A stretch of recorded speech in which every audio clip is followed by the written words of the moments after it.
자, 많은 분들이 부동산 뭐 폭락한다 계속들 얘기를 하고 있는데 그건 맞지 않다는 얘기예요. 그 제가 얘기했죠. 예, 그런 지역들 계속 오를 거다. 수도권에 이런 데도 이만큼 올라가는데 서울 안에 이렇게 싸? 외지인들 또 들어오는 거예요. 시중에 부동자금이 넘쳐나는 한 이런 현상은 당분간 이어질 겁니다. 다만 위험한 거는 정대장TV 시청자 여러분 안녕하십니까, 정대장입니다. 자, 최근 뉴스에 서울의 중저가 아파트 가격이 계속 오르고 있다. 또 비규제 지역에 투자자들이 몰리고 있다. 가격이 오르고 있다. 또 기업들이 부동산 빌딩들을 비싼 가격에 사고 있다. 자, 이런 뉴스들이 많이 나오고 있는데 저는 뭐 코로나가 한참 진행 중이던 3월 달에도 대부분의 어떤 부동산 전문가라고 하는 분들이 경제 폭망에서 부동산은 폭락할 것이다. 대부분 그렇게 얘기했지만 제가 9억 이하의 아파트들은 오를 것이다. 돈들이 비규제 지역으로 몰릴 것이다. 이런 말씀을 드렸는데 제 얘기가 맞아가고 있죠. 예. 자, 그러면 오늘은 왜 이런 현상들이 일어나고 있고 앞으로 어떻게 계속 진행이 될지 그 부분에 대해서 뉴스를 보시면서 해설을 해드리도록 하겠습니다. 부동산 해설가라고 불러주세요.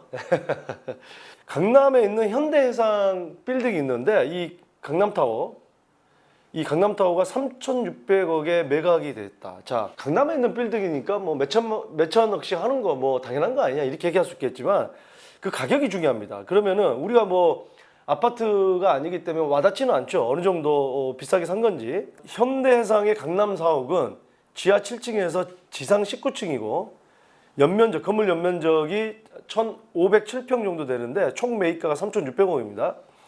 근데 이게 한국토지신탁이라는 곳에서 이제 샀는데 이 건물이 역대 오피스가의 최고가라고 합니다. 3.3제곱미터. 그러니까 한 평당 3,400만 원에 매입한 게 지금까지 최고가라고 합니다. 이게 이제 그 삼성물산, 강남역에 보면 삼성물산이 있죠. 거기에 이제 그때 매각을 했는데 그때 당시에 소초 4옥이 3,050만 원이기 때문에 평당 350만 원이나 비싸게 산 거죠. 그러니까 10% 역대 기록을 갈아치웠습니다. 10%나 더 비싸게.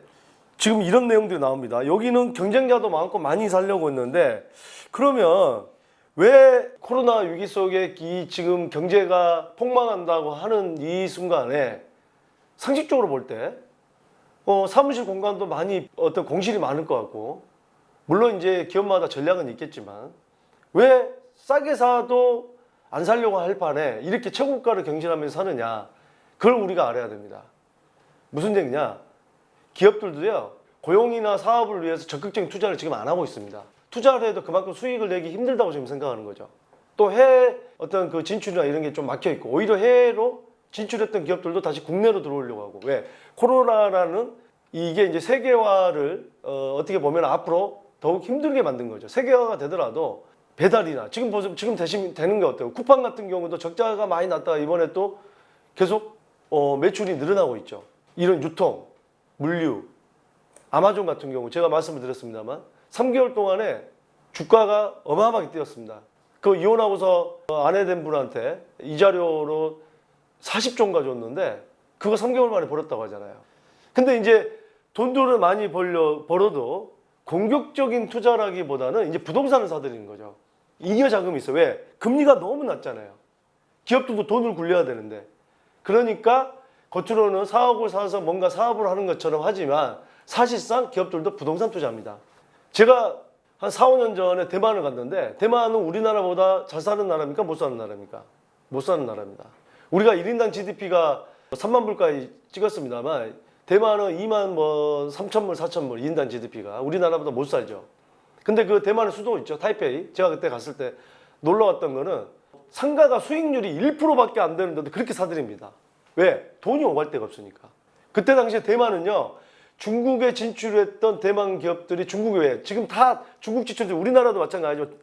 뭐 베트남으로 가거나 인도로 가거나 중국에서 다 빠지는 추세죠.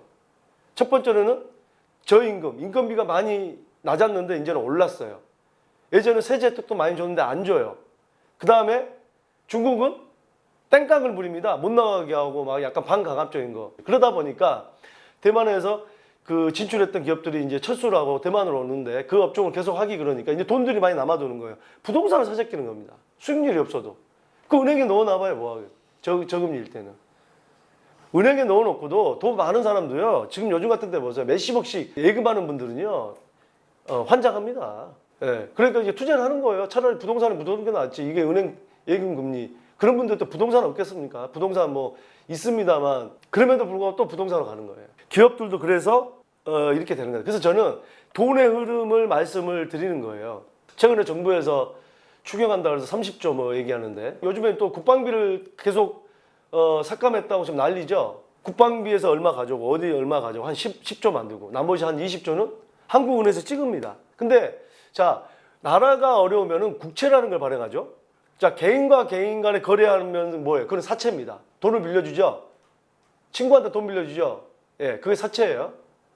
그다음에 회사에서 돈을 갖다가 자금을 모집하려고 그러면 그건 회사채라고 합니다. 근데 우량기업일수록 뭐죠?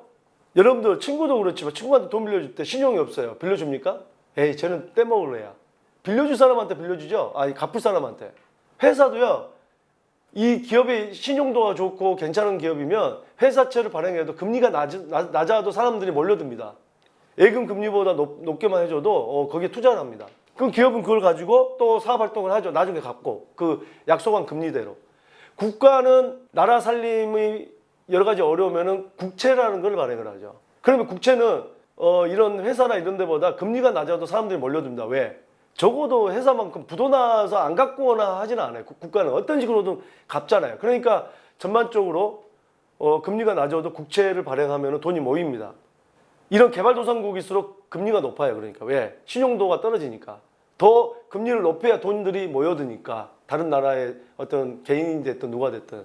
저도 최근에 국채 그 페맥스 멕시코 거기 이제 석유공사인데 95%가 정부 기업입니다. 거의 국채나 마찬가지죠. 그래서 거기에 투자를 해서 수익을 지금 10몇 프로 거둔 적이 있는데 뭐 그거는 어쨌든 저도 돈의 흐름을 알기 위해서 그렇게 해보는 거고, 어쨌든 간에 지금 상황에서는 국채를 발행하면은 돈들이 시중에 나와 있는 돈들이 몰려들기 때문에 사실상 한국은행에서 돈을 찍어서 국채를 발행하는 모양새를 갖추는 거죠. 돈을 뿌리는 겁니다.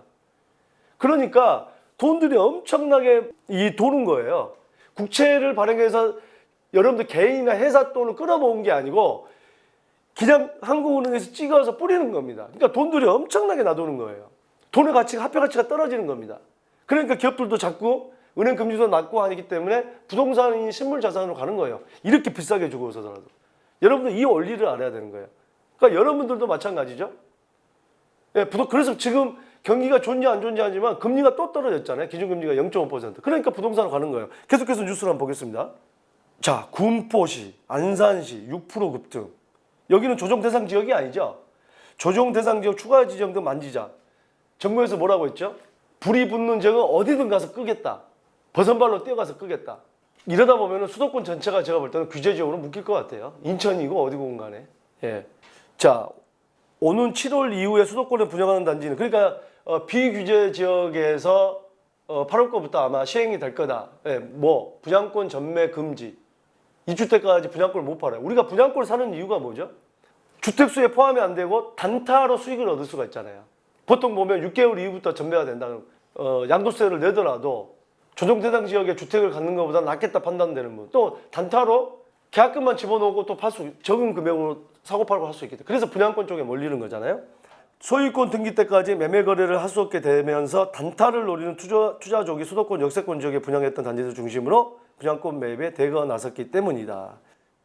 인천에 2.64% 올랐고 경기가 3.12% 집값 상승을 주도했다.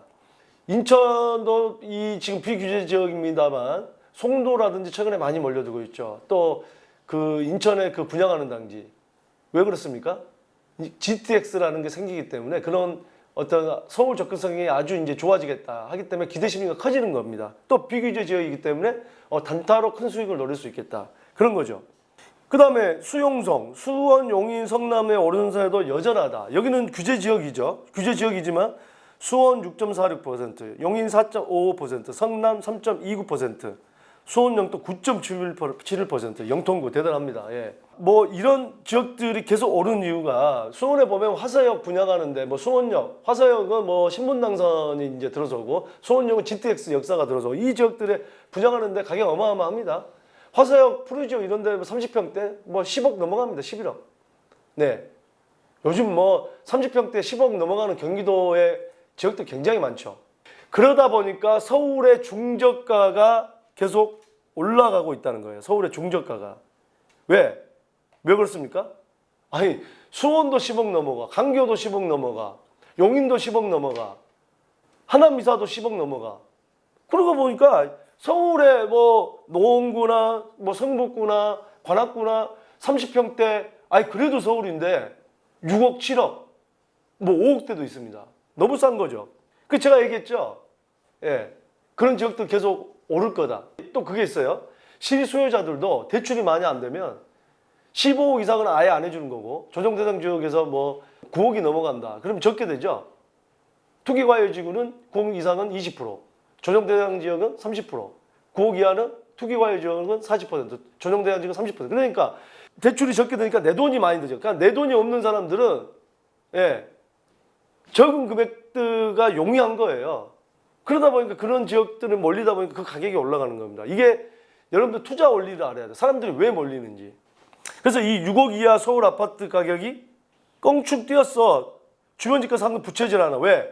이게 이제 낮은 금액들이 올라오니까 위에 있는 금액이 밀어 올리는 거예요. 오히려 있잖아요. 6억 이하라든지 이 저가의 아파트가 오르면 그 위에 있는 게 이게 싸잖아요. 그럼 사람들이 또 이거 사는 거예요. 이거에 비해서 이게 너무 안 올랐다. 그럼 또 이게 올라가요. 그런 원리죠. 자, 이런 얘기가 나옵니다. 서울 외곽 지역 6억 이하 아파트값 산발적 상승. 12, 16 작년에 부동산 대책 이후에 중대형 대비해서 2.6%. 중대형은 별로 안 올랐지만 중소형이 이렇게 많이 올랐다. 고가, 초고가 아파트에 대한 규제가 강력하다 보니 상대적으로 규제가 덜한 6억 이하 중저가 소형 아파트로 주택 수요가 몰리는 양상이다. 이건 이제 풍선 효과다. 자, 이런 얘기가 나오고 있고, 자, 집값 급등의 진원주인 강남 상구, 마용성 지역보다 중저가 소형 아파트가 있는 노도강, 노원, 도봉구, 강북구 등 서울 외곽 지역의 오름폭이 컸다. 또 구로구, 관악구 이런 지역들, 제가 얘기했죠. 6개 지역들, 구들 계속 지금 올라가고 있습니다.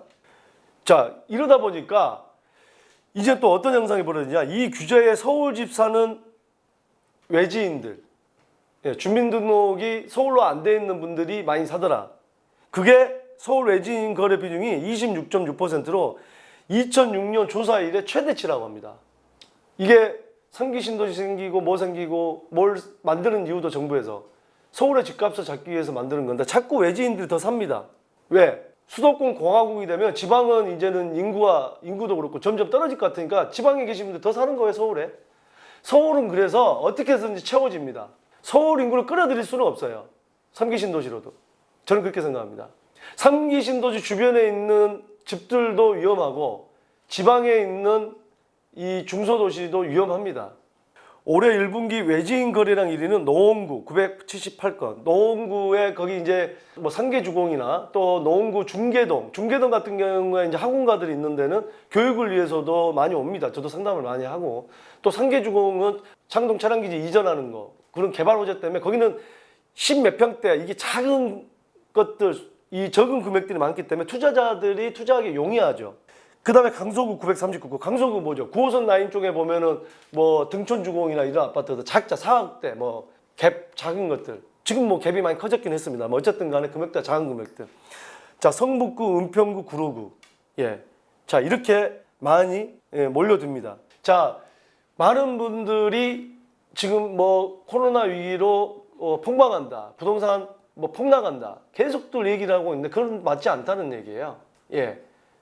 적어도 현재까지는 제가 하는 얘기가 지금 맞습니다. 그리고 앞으로도 지금 조금 전에 말씀을 드렸지만 이런 어떤 여러 가지 정부의 재정 지출이나 추경이나 이런 부분들이 돈을 계속 뿌려져 있기 때문에 당분간은 돈들이 많이 나돌고 그리고 여러분들 보세요. 규제가 많으면 살려고 하는 사람은 많은데 살 수 있는 거 얼마 되지 않아요. 가격은 폭등하게 돼 있죠. 우리 예전에 장마철에 갑자기 배추가 안 됐다, 뭐가 안 됐다 그러면 어때요? 배추 값이 몇 배 뛰죠? 똑같은 거예요. 살려고 하는 사람, 돈이 많이 나돌고 있기 때문에 살려고 하는 사람은 많은데 살 건 별로 없어요. 규제를 피해서, 그래서 비규제 지역으로 갑자기 올라가는 거고. 그러다 보니까 수도권에 이런 데도 이만큼 올라가는데 서울 안에 이렇게 싸? 외지인들 또 들어오는 거예요. 서울에 중저가가 올라가다 보니까 서울에 이제 그 위에 있는 단계가, 야, 중저가가 이 정도인데 차라리 이거 사는 게 낫겠다. 중저가 위에 한 단계 또 사는 거예요. 시중에 부동자금이 넘쳐나는 한 이런 현상은 당분간 이어질 겁니다. 다만 위험한 거는 경기가 어느 정도 정상적으로 돌아올 때는 금리 인상을 시킬 겁니다. 금리 인상이 시키면 공격적으로 투자했던 사람들은 금리가 올라가면 그만큼 비용 부담이 커지기 때문에 그때는 좀 위험하다는 걸 여러분들 아셔야 됩니다. 그래서 제가 말씀드리는 부분은 과연 경제가 폭망한다, 뭐한다, 도대체 언제? 지금? 1년 뒤? 2년 뒤? 3년 뒤? 그걸 예측할 줄 알아야 돼요. 단기간 투자하면 되잖아요. 단기 투자. 아니면 아예 장기로 보던가. 난 그냥 장기로 묻어둘 거야. 어차피 우상향하죠. 서울 부동산은. 자, 그런 부분들 여러분들께서 잘 인지를 하시고 여러분들 전략을 세우시기 바라겠습니다. 장대장 TV는 언제든지 열려 있습니다. 여러분들의 자산 극대화를 위해서 장대장 TV는 최선을 다하겠습니다. 감사합니다.